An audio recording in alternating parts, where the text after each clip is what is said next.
Ya, Saya beralih ke Dr. Muhammad Uheb As'ad. Kita sapa beliau. Assalamualaikum warahmatullahi wabarakatuh, Dr. Muhammad Uheb As'ad. Waalaikumsalam warahmatullahi wabarakatuh. Masya Allah, dokter. Gimana kabarnya, dokter? Alhamdulillah sehat walafiat.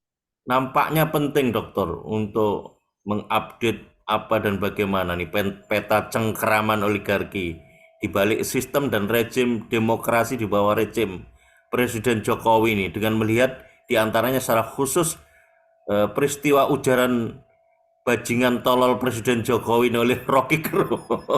Silakan ini Dokter Muhammad Wahab. Ya, terima kasih Cak Selamat Sugianto dan Cak Ahmad Hasinuddin dan pemirsa dari seluruh penjuru tanah air yang mengikuti acara ini baik secara virtual maupun secara live streaming. Saya bangga dengan channel ini yang selalu mengangkat tema-tema yang berdialektika dengan persoalan empiris bangsa ini. Pagi ini, Senin tanggal 7 Agustus,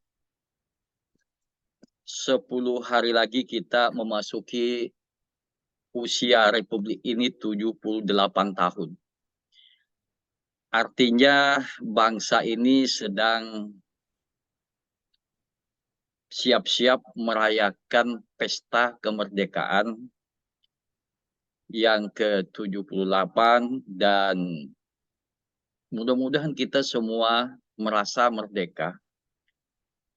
Tetapi saya ingin mengatakan justru orang banyak yang merasa stateless feeling, perasaan tidak memiliki negara, perasaan tidak merasakan kemerdekaan. Karena bangsa ini di usia yang memasuki 78 tahun mengalami defisit moral kemerdekaan.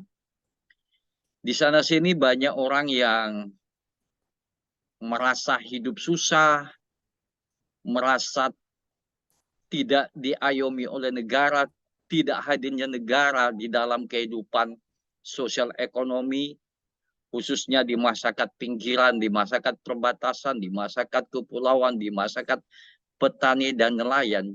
Jadi ada kesenjangan sosial dari sebuah negara yang usianya memasuki 78 tahun. Kalau kita mendengarkan narasi para penguasa pejabat bahwa Indonesia sudah merdeka, tetapi banyak juga rakyat yang mengatakan kita belum merdeka. Merdeka secara moral, secara fisik, secara mentality. Kita hanya merdeka dari kolonial itu secara geografis.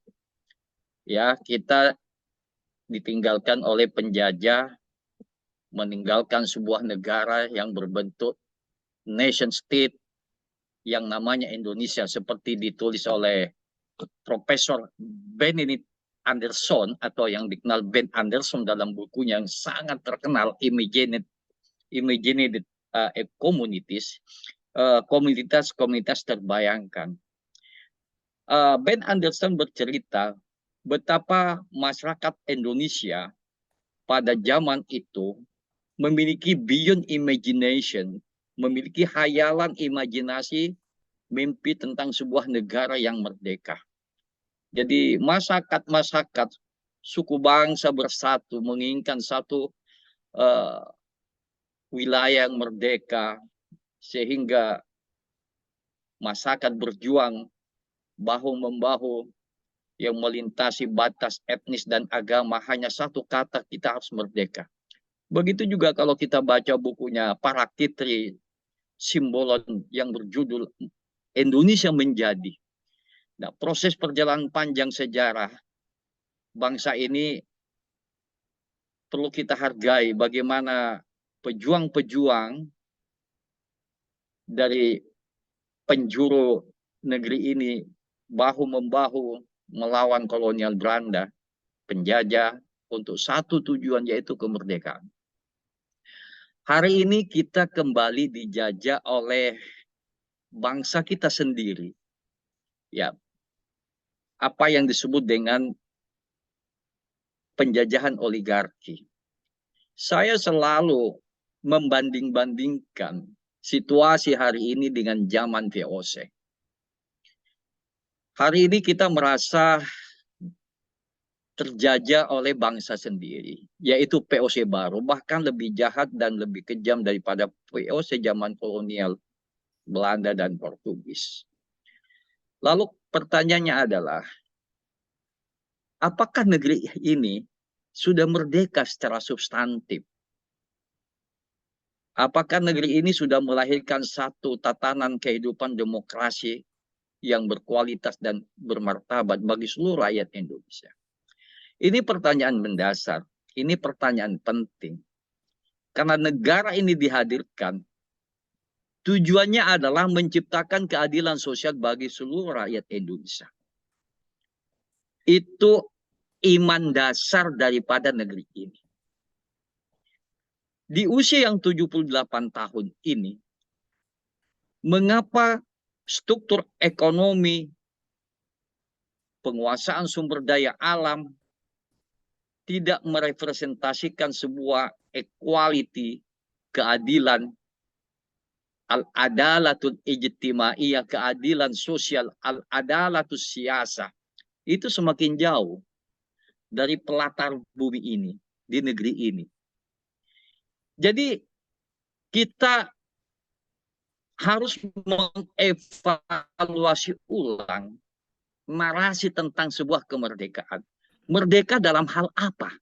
Justru di usia 78 tahun ini, banyak orang menyebut, terutama para penulis asing, mengatakan Indonesia sekarang ini sudah terperangkap pada moncong oligarki dan sudah masuk di dalam gurita oligarki, dan Indonesia sudah menjadi negara kapling. Sudah dikapling-kapling oleh kekuatan-kekuatan pemilik modal untuk kepentingan bisnis perusahaan, dan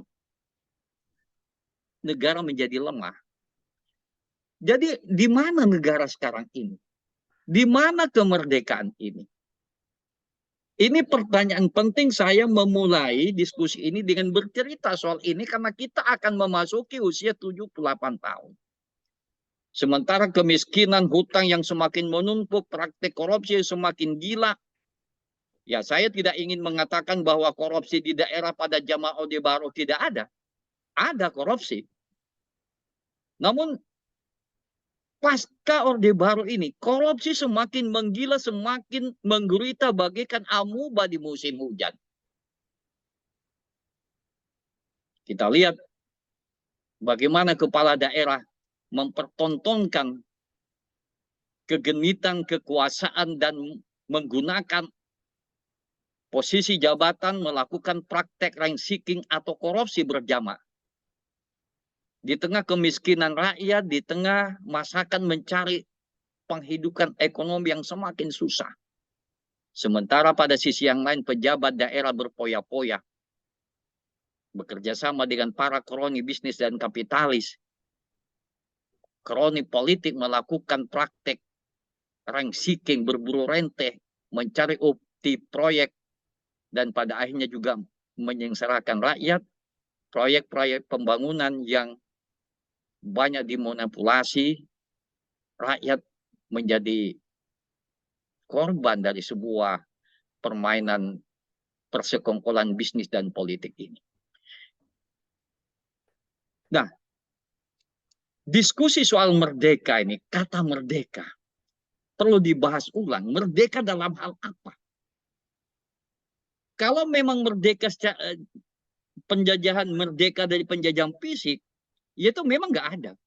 Tetapi bentuk penjajahan sekarang ini adalah penjajahan, baik penjajahan terhadap pikiran-pikiran kritis maupun penjajahan terhadap akumulasi sumber daya ekonomi yang berada pada segelintir orang.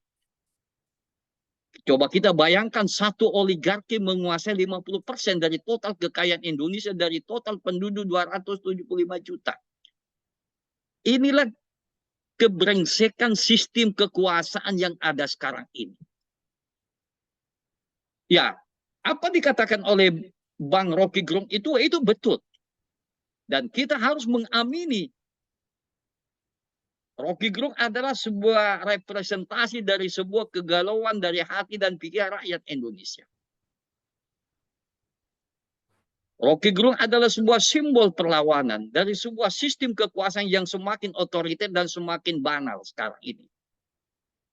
Kalau saja lembaga legislatif, lembaga-lembaga yang ada di negeri ini, baik itu partai politik, lembaga demokrasi, katakanlah DPR sebagai sebuah institusi mewakili kepentingan publik, salah satu fungsinya adalah fungsi controlling. Kalau fungsi legislatif ini berjalan berikan kontrol terhadap kekuasaan, maka tidak ada satu pikiran kritis karena mereka punya kekuatan yang bisa mengontrol rakyat, mengontrol kekuasaan lewat lembaga legislatif. Tetapi kan ini semua mandul. Akhirnya rakyat melakukan satu kritik kontrol di luar negara. Begitu juga lembaga hukum. Coba kita lihat pengadilan, kasus-kasus praktik hukum dan mafia. Semuanya impulutif, mandek semua. Jadi kita ini sebetulnya, negara ini mau dibiduk, mau diarahkan kemana praktik demokrasi dan praktik perpolitikan nasional ini. Kemana arahnya nggak jelas sekarang ini. Jangan salahkan kalau orang sedang mengidolakan Rocky Gerung hari ini. Di tengah masyarakat mengalami silent culture. Kebisuan yang terstruktur. Semua bisu. Lembaga demokrasi. Semua bisu. Ya muncullah orang seperti Rocky Gerung. Dan itu menjadi satu idola. Menjadi sebuah simbol perlawanan. Terlepas setuju atau tidak, tetapi Bung Rocky memberikan sebuah secerca harapan, memberikan sebuah satu pikiran kritis di saat lembaga-lembaga negara mengalami kebisuan total semua, baik itu partai politik maupun parlemen yang ada sekarang ini. Jadi masyarakat mencari satu idola. Dan idola itu sepertinya ditemukan pada diri Rocky Gerung. Nah, kawan-kawan, saya tetap mengapresiasi beliau. Apapun narasi pilihan kata beliau itu. Ya. Jadi kita terima kasih kepada Bung Rocky Gerung. Tidak semua orang bisa seperti Rocky Gerung. Saya tidak punya nyali sebesar beliau itu. Betul kata Cak Ahmad Hazinuddin, mana profesor-profesor yang lain, mana akademisi-akademisi yang lain. Seharusnya, ya tadi menyebut bahwa Bung Rocky itu non-muslim. Seharusnya para akademisi yang notabene muslim harus melakukan satu kritik terhadap kebijakan negara, kebijakan pemerintah yang semakin tidak berpihak kepada kepentingan publik, tapi lebih berpihak kepada kepentingan pemilik modal atau kepentingan oligarki, karena di situ ada relasi kuasa antara bisnis dan politik. Seharusnya para profesor, para akademisi berteriak, memberikan satu kritik yang tajam terhadap hegemoni negara yang semakin terperangkap kepada bagian daripada perbanditan politik oligarki saat ini. Ini yang kita sayangkan. Nah, di tengah kebisuan, di tengah melempemnya lembaga legislatif, partai politik, kemudian instrumen demokrasi yang lain, masyarakat semakin bertanya-tanya kemana semua mereka itu. Akhirnya mereka mencari satu sosok di luar state, di luar non state actors. Nah, ini satu pilihan alternatif. Membangun kekuatan instrumen atau institusi di luar negara. Tadi saya sepakat dengan Cak Ahmad Hasanuddin, kampus juga tidak bisa apa-apa sekarang ini. Kampus sudah bagian perpanjangan tangan daripada mesin oligarki ekonomi. Kampus tidak lebih sebagai sebuah arena peternakan manusia. Saya meminjam istilahnya Bung Faisal Assegaf.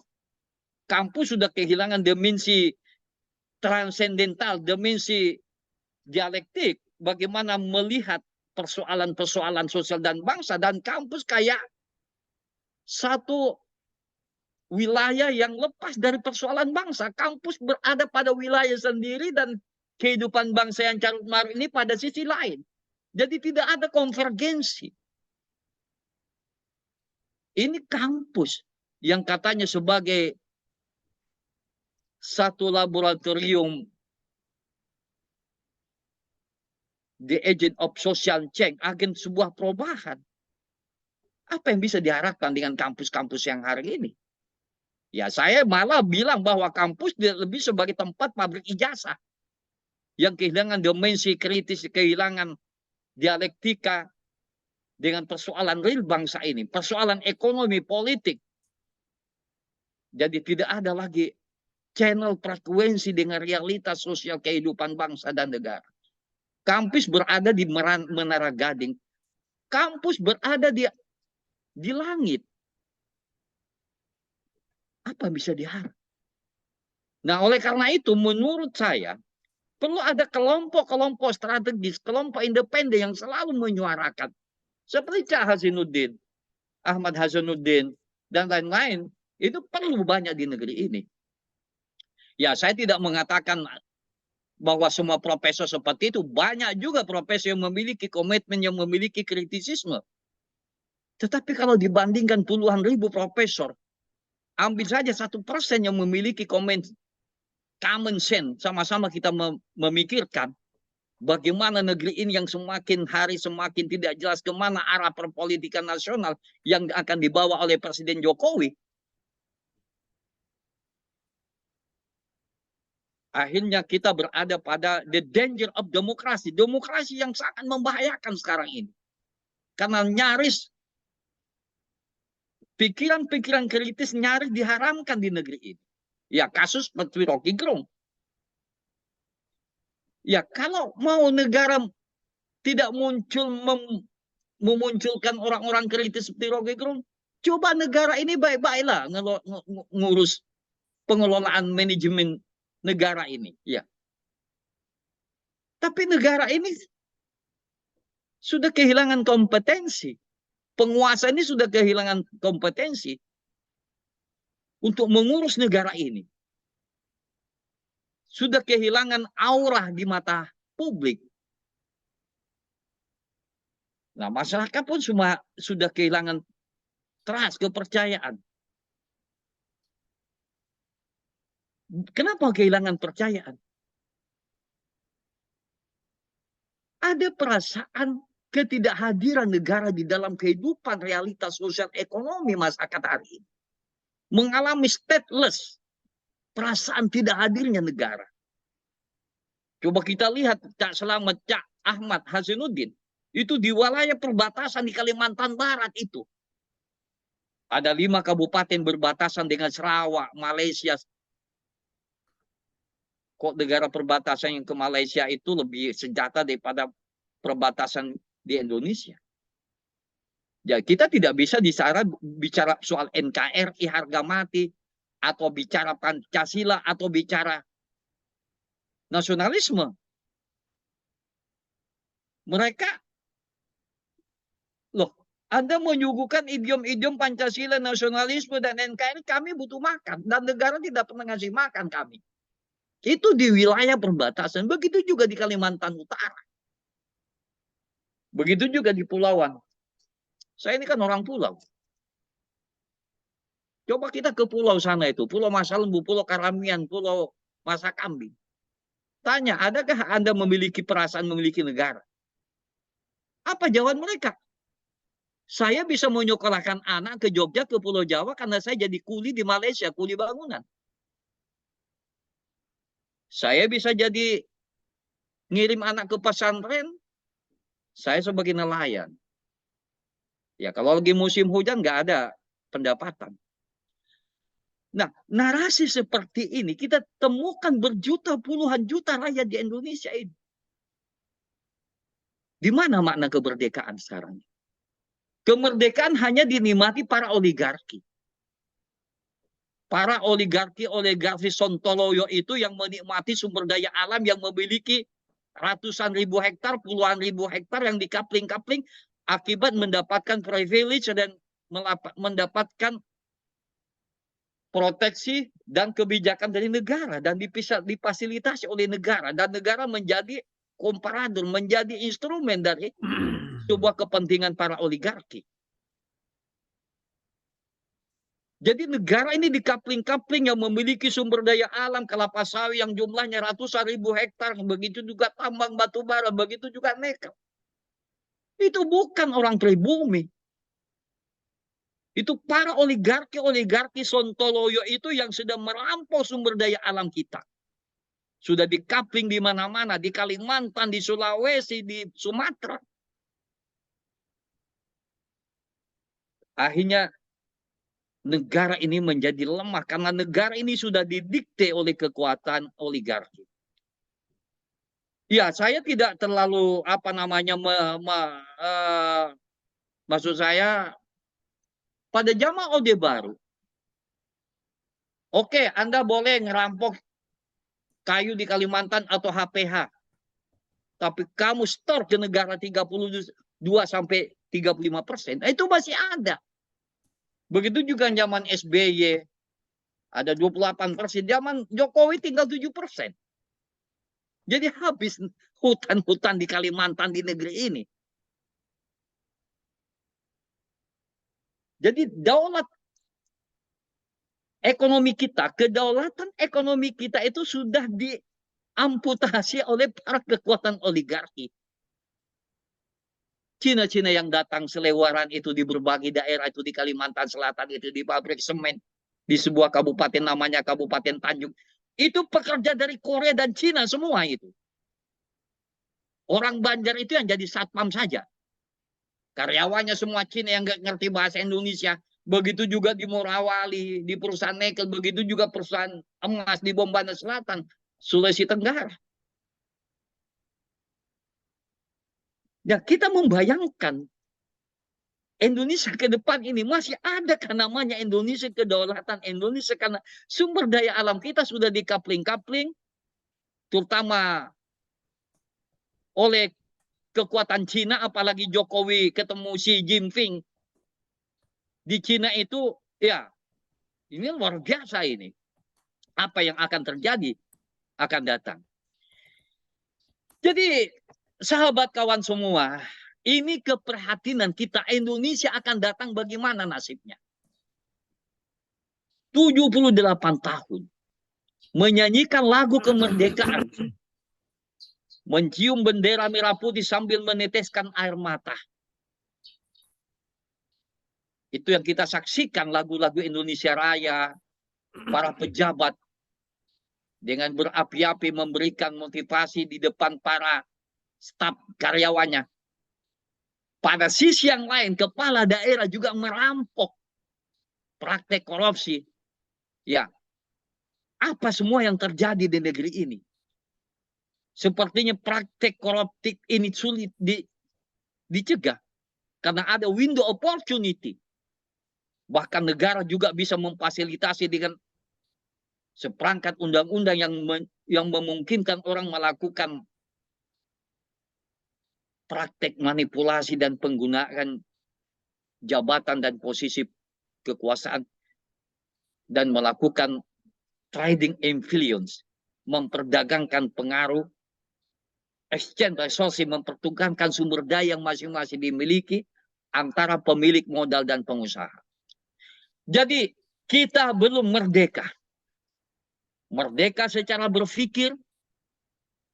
Kalau negeri ini sudah merdeka, orang tidak akan kebakaran jenggot adanya kata-kata sontoloyo, bangsat, bajingan dari Rocky Gerung. Tidak bisa dipahami secara sepintas ucapan seperti itu. Kenapa Rocky Gerung mengucapkan itu? Pertanyaan mengapa kata-kata itu muncul? Ini yang tidak kita bisa pahami. Ini ada refleksi sebuah kekecewaan, dan kekecewaan Rocky Gerung adalah gambaran fotokopi dari kekecewaan rakyat Indonesia 275 juta yang diwakili oleh Rocky Gerung. Saya syukur alhamdulillah ada sahabat, kawan, kolega yang seperti Rocky Gerung itu, dan barangkali juga orang para dosen-dosen di kampus, ya saya juga memang begitu, tapi saya mau takut mengucapkan. Dan Rocky Gerung itu dengan gaya dan style dia, kita bisa lihat pikiran-pikiran beliau. Dan itu dibutuhkan di Indonesia hari ini. Bukan akademisi sontoloyo yang tidak memiliki konvergensi dengan persoalan sosial, ekonomi, politik. Saya jelek-jelek begini juga saya dosen. Ya, tapi saya tidak memilih menjadi orang yang silent culture. Pikiran kita harus kita transformasikan dengan gaya dan kompetensi kita masing-masing. Yeah. Saya kira itu Cak Selamat, Cak Ahmad Hasinuddin. Pagi-pagi ini kita melakukan satu warming up, sebuah refleksi, ya, karena bangsa ini memang harus kita, ya saya nyuwun sewu tanda kutip, memang harus kita maki-maki.